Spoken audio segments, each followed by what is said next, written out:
या ठिकाणी उपस्थित असणारे सत्यजित चंद्रकांत जाधव आणि आमच्या तालमीला कायम मार्गदर्शन करणारे माजी महापौर महादेवराव आडगोळे साहेब, त्याचसोबत जुनावदार तालमीचे अध्यक्ष संचालक मंडळ, या भागातील कोल्हापुरातून आलेले आजी माजी नगरसेवक, सामाजिक कार्यकर्ते, मंडळाचे अध्यक्ष, सर्वांचं जुनावदार तालीम मंडळाच्या वतीने सहर्ष स्वागत करतो।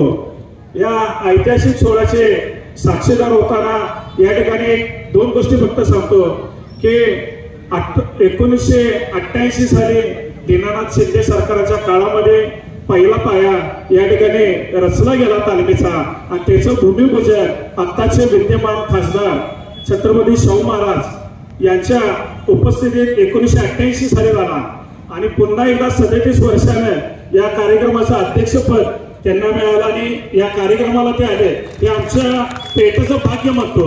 त्याचबरोबर त्यानंतर माजी नगरसेवक विलास केसरकर साहेब असतील, त्याचबरोबर दीनानाथ शिंदे सरकार, नंदकुमार पाटील असतील आणि आत्ताचे अध्यक्ष रणजित शिंदे, या सगळ्यांच्या कारकिर्दीमध्ये हे जुनावदार तालीम मंडळ एक चांगल्या स्वरूपात या ठिकाणी उभा राहिलेले आहे।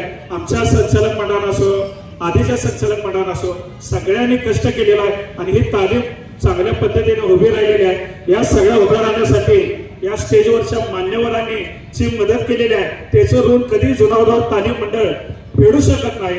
असंच इथनं पुढे तुमचं सहकार्य आमच्या जुनावदार तालमीला लाभू दे आणि आपलं स्वागत करून मी थांबतो। जय हिंद, जय महाराष्ट्र। धन्यवाद।